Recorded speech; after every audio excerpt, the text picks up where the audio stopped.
Love never gives up. Its faith, hope, and charity never fail. These are the words of St. Paul during his teaching about love. But let's look a little at the Old Testament. We see a story of a man by name Ammon, who was so much in love with his half-sister Tamar. He was so much in love with her that he couldn't eat, he fell sick, and in the long run, he raped her. So what's the issue? He loved her actually, but he ended up raping her. So where are we getting it wrong with this term, love? Joining me today is an amazing guest who I'm sure you would like to meet. So don't go anywhere, we'll be right back. My name is Staphenie Ezonye, and you are watching Catholic Faith Forum.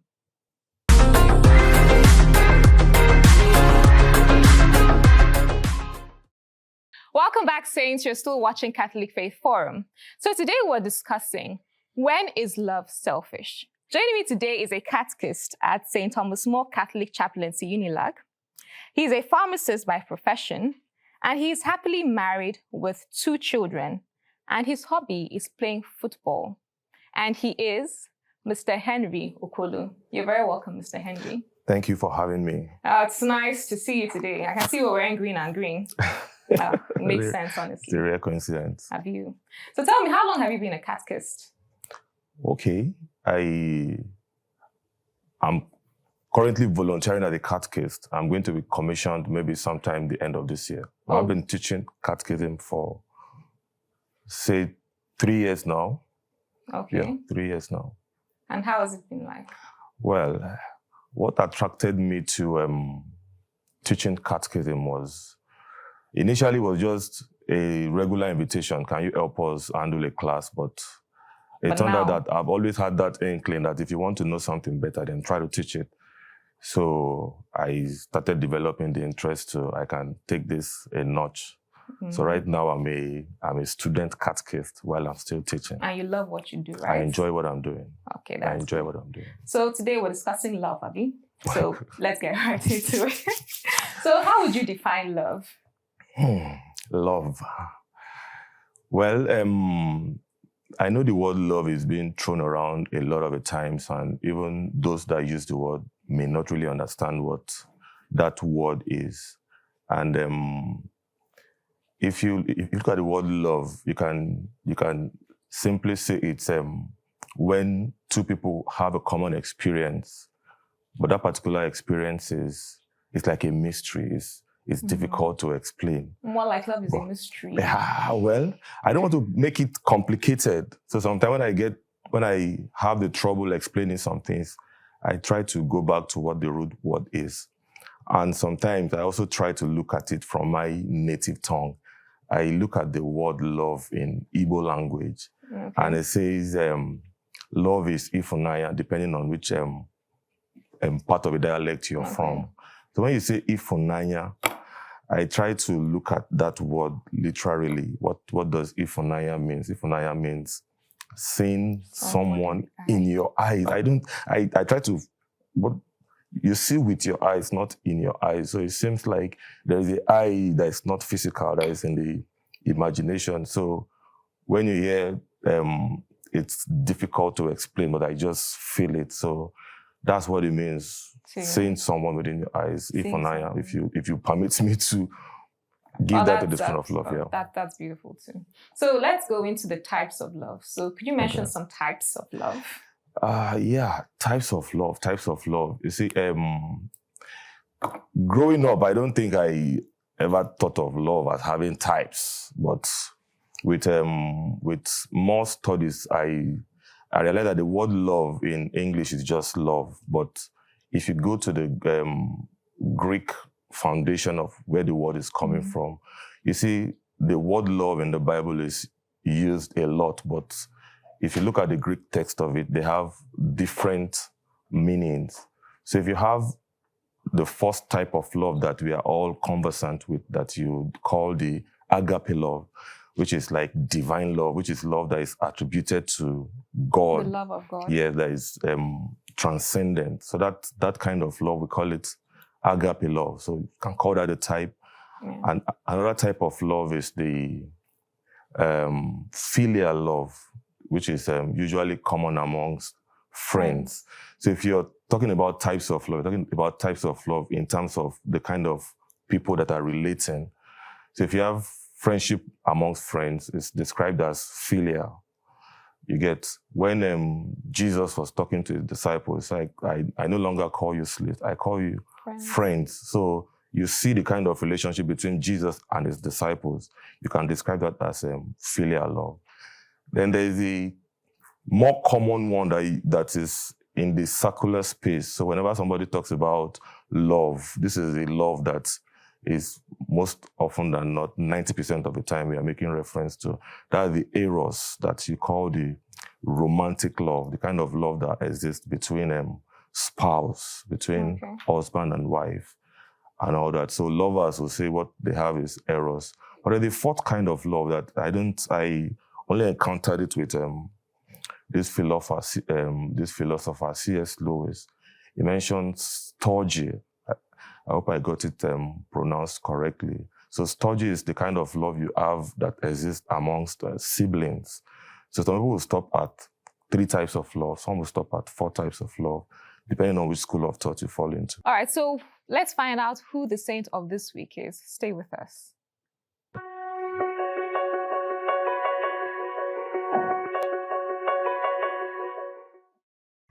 Our saint of the week is Saint Joseph of Leonessa.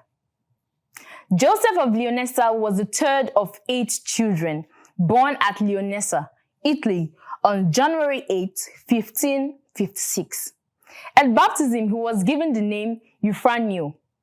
Impressed by the example of Matthew Silvestri, who had left the medical profession to embrace the Capuchin life and whose holiness was evident, Euphanio was inspired to become a Capuchin. After overcoming family opposition, he was admitted to the novitiate and received the habit and the name Joseph, and made profession on January 8, 1573. On May 21, 1581, the Capuchin General Vicar issued patents for preaching, the ministry in which Joseph would be engaged for the remainder of his life. Relying solely on grace and with a mission crucifix always stuck in his cincture, Joseph negotiated the most obscure mountainous regions of Umbria, Lazio, and the Abruzzi in an intense and extensive mission of evangelization among those who were poor. Joseph enjoyed such great success in preaching because of his intimate union with God, which was cultivated by incessant prayer. He would pray and meditate on the road while holding his crucifix. Assigned to Constantinople, he was appointed as chaplain to some 4,000 Christian slaves who worked in the penal colony of Curzon Parker. He immediately went to work, bringing the gospel and charitable relief to those who were languishing in inhumane conditions. Many times he offered himself as a substitute in order to obtain the release of a slave who was near death. His offer was never accepted. When the plague broke out in the penal colonies, the Capuchins immediately took up the ministry of assisting those who were sick and dying.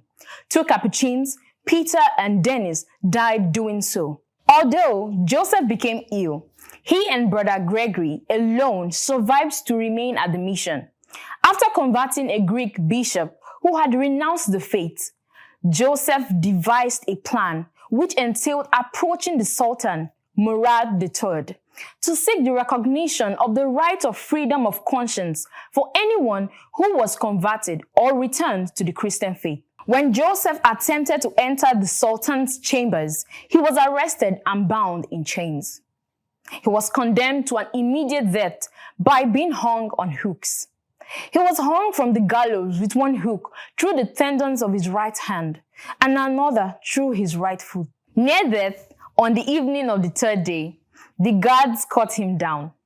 Joseph quickly left Turkey and arrived at Rome, where he and the converted Greek bishop presented themselves to Pope Sixtus V. Following Joseph's return to Italy in the autumn of 1589, he took up residence at the Cathedral in Assisi. In the aftermath of the Council of Trent, Joseph spent much time and energy catechizing. He began a ministry of evangelization among shepherds who lacked even rudimentary knowledge of the faith, prayer, and the commandments. He would walk through the streets ringing a bell, reminding parents to send their children to catechism class. When he became deathly ill, Joseph asked to be taken to Leonessa in order to pay his last respects to his relatives and friends. On Saturday evening, February 4th, 1612, after beginning the divine office, which proved too difficult to continue, Joseph repeated his favorite prayer, Santa Maria Suture Miseris. Joseph was beatified by Clement XII in 1737 and canonized by Benedict XIV in 1746. His feast day is celebrated on the 4th of February. Saint Joseph of Leonessa, pray for us. Welcome back, guys. You're still watching Catholic Faith Forum. I hope you emulate the life of that saint. So before we went on a break, we're talking about the love Amon had for his sister. So, after he raped her, he ended up hating her more than he loved her. So what went wrong there? Okay, so that's, you see, I mentioned perversion. Is unusual. It's not supposed to be, but you see, when these things are not controlled, those are the kind of avenues the enemy might take advantage of. Now, look at the case of Absalom, going to the extent of taking the life of his own half-brother. Now, you can see that he had the usual love for his sister, but now going to the extent of paying back for what was done to the sister was also a perversion of his own filial love or stodgy love, depending on how you look at it. So yes, when these things happen, you see, it gives room for, you see, one sin gives room to multitude of sins. Now, you raped your own half-sister, and the next moment, because there's a perversion there, it gave room for hatred. Okay. Now, for the lady, the usual response is the shame, the rejection, and her trying to quickly make amends. Okay, why not marry me and secure my dignity? But you see that it's all downhill from there. So we can actually say that all these things that happened is just a total definition of a selfish love. So how do we look at this term, selfish love? Selfish love. Now, selfish and love should actually not be in the same the same line, but so it's like you have to bring a coefficient there so that it will work together. If I remember my mathematics, you say A plus B is going to be C, and if it's not going to be C, then you must bring a coefficient in. Now that coefficient is what we are going to try to describe. If you say selfish is it's man's nature to preserve self, your ego, your ID, your id. So it's okay to be selfish, but when you bring selfish and love together, we must look at which love are you talking about? Which love are you talking about? If you take the love of God, or if you take just love basically based on the commandment, now you see the love that existed between God the Creator and the Israelites, that the covenant love between God and his own people. It was coming from the point of creator-creature relationship.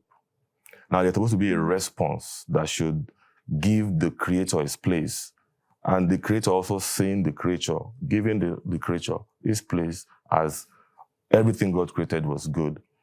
Now, when selfishness comes in, you begin to see that the original intention of love is, if you take Eros, for example, the original intention of that love is supposed to be a substrate for other love. There should be an attraction, you understand? Now, it becomes selfish when the object is being taken advantage of. Because you can't talk about love without you trading your vulnerability. In fact, in love as it were, it's like trusting that in spite of my vulnerability, I'm safe with this person. Then you're talking about love. You're talking about love. But when love is being perverted in the form of selfishness, the only intent of that particular love is to satisfy a passion, One person. to satisfy one person. It becomes you're a means to an end. Then I'm only selfish because I'm only thinking of myself. Okay. So you become selfish. You become an object. The person becomes an object. So in that sense, love, we can say love is It's selfish. All right. So I want to ask you, is there any such thing as love at first sight? But before you answer that, let's meet the Know Your Faith crew for our Know Your Faith session. We'll be right back.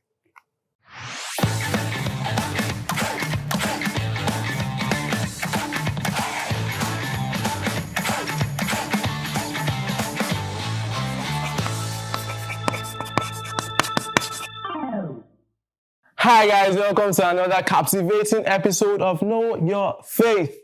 I am Jeffrey, your ever-smiling host. We continue with our series, Bodily Gestures at Mass and Their Significance. On this episode, the gesture we'll be addressing is the genuflection.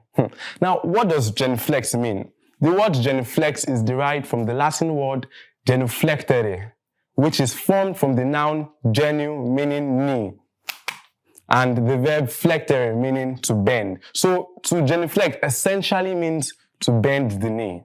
Now, the custom of genuflexing to this blessed sacrament dates back to the 11th century. It was in 1570 that Pope Pius V introduced the practice of genuflection in his edition of the Missal Romanum, the liturgical book that contains the texts and rubrics for the celebration of the Mass in the Roman Rite of the Catholic Church. Now, in medieval Europe, those ancient guys, genuflection was seen as a court etiquette and was done while in the presence of a medieval king or noble as a sign of respect as well as a pledge of service. Now, the church adopted this but made one totally change. One small change. The medieval European knights, when genuflexing, bent the left knee, but the church, in adopting this, chose to make the genuflection with the right knee. The Hebrews held the belief that knees represented strength. Therefore, when we bend our knees, it signifies submitting our strength to the living God, an acknowledgement that everything we possess is bestowed upon us by Him. Genuflection, as earlier stated, aims at showing respect and reverence to the Blessed Sacrament by facing the tabernacle and bending our right knee to the ground. It is a way to fulfill what the Lord tells us in Isaiah chapter 45 verse 23, which is repeated in St. Paul's letter to the Romans chapter 14 verse 11 and echoed in Philippians chapter 2 verse 10. To me, every knee shall bend. See how important genuflection is? 3 Bible verses speaking about it. Now, here are 3 significances of genuflexing. 1, it's a posture of humility. In genuflexing, when we bend the knee toward the tabernacle, where the consecrated host Jesus is, we're basically telling Christ, you're God, I'm not. You're the Lord, and I'm your servant. I'm not worthy to stand before you. That's basically what we're saying when we genuflect. 2, it's a posture of action. To genuflect means to give oneself in total service to God. In ancient times, when knights wanted to pledge their loyalty to their king, they bent the knee. They would genuflect and say, I pledge my sword to you. Now, it's the same thing for us. Whenever we bend that knee, whenever we genuflect, we're saying, Lord, you have my life. I'm going to be a light in the darkness. I'm going to fight for your kingdom and mission until death. 3, it's a posture of love. In our culture, when we see a man bending a knee in front of a woman, what comes to your mind? Marriage and love, right? Yeah. So, well, that's the same thing we do. When we genuflect, we are saying, Jesus, I love you. Would you let me love you with my whole life till death do us part? Because that's what I want. Now, when are we supposed to genuflect? We genuflect on entering and leaving the church, and also when we enter or leave our pews. However, there is no need to genuflect when leaving our pew to receive communion. Please note that we genuflect only to the tabernacle or to the Blessed Sacrament, not to the altar. Now, for example, in parishes where somehow there is no tabernacle present, that is, in cases where it's just an altar that is present, one is advised to bow to the altar and not to genuflect, because the tabernacle contains Jesus, but the altar is just a symbol of Jesus. Now, so key things to take from this video. 1, To genuflect means to bend the knee. 2. As Catholics, we genuflect on the right knee in opposition to the medieval European officers who genuflect on the left knee. 3. It's a simple way of fulfilling Philippians chapter 2 verse 10, where God tells us, to me, every knee shall bend. Lastly, when someone asks you the significance of genuflection, teach them. Tell them it's a movement of humility, service, and love. All right, guys, that's all on this episode. See you next time. Stay bold. Stay Catholic. Welcome back, guys. You're watching Catholic Faith Forum. Thank you so much, Know Your Faith crew, for that amazing session. So before we went on the break, we were talking about love at first sight. So I was asking you, is there any such thing as love at first sight? Because I hear it a lot. I just saw this girl as she was walking in that red dress. I fell in love with her immediately, first sight. So is there any such thing as that love at first sight? Well, it's a tricky question because yes, it's always out there. It is there. You swept me off my feet, or Okay. you knocked me off my feet and stuff like that. But I think we should also be able to look at when you talk about love at first sight, we are biological entities, and we carry what we call chemical messengers, what you find in the hormones, you understand? So it's possible that at that moment, you're being ruled by the hormones, and the only way to describe it is, wow. You call it love at first sight, yes, but is it truly love at first sight? Is it truly love at first sight? So before you love somebody at first sight, you have a template in your mind or in the eyes of your mind that if a particular being Looks like aligns with this template, this is where I'll feel. I can't explain it. It's all chemistry. So you say you have butterflies in your tummy and you have all those kind of things. These are all hormones playing their roles. You understand? Yes. Of course, if you see a snake for the first time, you might not be afraid, but if it has registered in your mind that a snake is very dangerous, the next time you see a snake, your body releases something called adrenaline. Okay. So you don't even know how fast you're going to run when you see a snake. You can only describe how you ran after you saw the snake. You understand? Yes, I so do. it is not within your control. So we are biological entities. So with that, you can say, yes, they can be love at that feeling can be there at the first feeling sight. can be there at first time, but is it really love? I doubt. I question it. All right, so let's look at it. Can one actually find true love in a human being? True love, does it exist in a human being? Yeah, of course. There is because there is a word like true love, that means you can find true love. I can say that just loosely. But to be very, very practical, I can even use my story to explain this in a way. I mean, also I have true love, but when I met my wife when we were dating there, for me it was just this fine girl, you understand? And it registered in my mind that I wish I can have the opportunity to talk to this girl. You get? And the second time we're going to meet, she was on a bike. I said, I met this girl because we're in NYSC. Okay. You understand? Like, this same girl again, she did my place of primary assignment. I have to look for this girl. Now, long story short, somebody invited me to their quarters. And I don't know what moved me. My first greeting for her was to kiss the back of her hand. That was too aggressive. That was too whatever it was. I don't know where it came from. You understand? Yeah. And I'm sure she'll be like, who be this one? You get? But there and then something registered with her too. Because later, I started making those kind of statements like, do you know that? And we gelled then. You understand? Right from NYSC was like, man, whatever you had going for you, I beg, just drop it. And for her to the same way. And so if you say, can there be true love? Can one find true love? Yes, you can find true love. In the midst of true love, the love will be tried. The love will be tested. Jesus was tried. That was love being tested. In Jesus' trial, is being a king was tested. You understand? I understand. Caiaphas said, are you the Messiah? We should expect another one. This was one ruler challenging another ruler. That is love being tested. at Calvary, love is being tested between pride and humility. So you see, in true love, why people always say there's no such thing as true love is because we take into all of these things we find out there. Okay. Yes, the love will be tested. Then you have to prove that in truth, what I have for you is not just because of myself. So just quickly, what would you have to say to those that are yet to find someone to spend the rest of their lives with? Just generally for, especially young people, that are yet to find true love, someone to spend the rest of their lives with. What do you have to say to them? Okay, I would answer that question in two ways because there's no one size fit all for everybody. If you have come to understand what true love is, and you want it, go for it, wait for it, it will come. It will come. You hear people say it loosely, like there's somebody for everyone. For every pot, there's a lead that fits it correctly.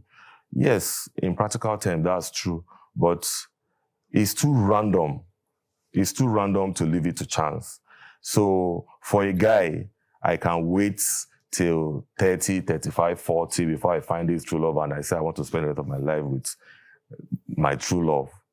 But on the flip side, and the dictates we have in our environment, there's a construct that if you're not married at this age as a lady, if you take Nigeria, for example, if you're not married at 20, 21, it's okay. You can attend people's wedding. If you have not married at 25, 30, you can stay at 10. But when you begin to cross that 35 something and all of that, you stop attending people's wedding because there are different questions that will come out from it. You'll start praying the kind of prayer point that you don't want to hear at those kind of weddings. People start asking you, when is it going to happen to you too, and all of those.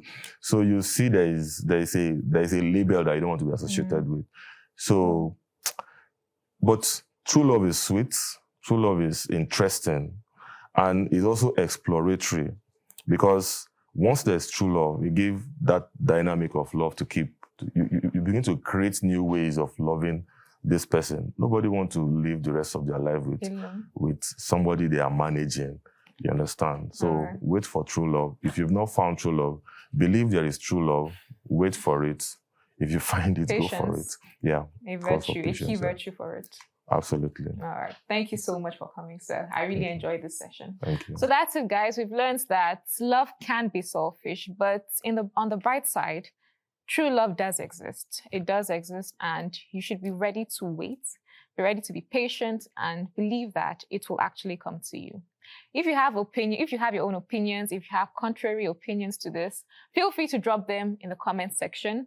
Subscribe to us if you've not yet subscribed at Dominican Media, and follow us on our social media platforms at CFF on TV. So until next time, guys, keep being saints in jeans and shirts. Bye-bye.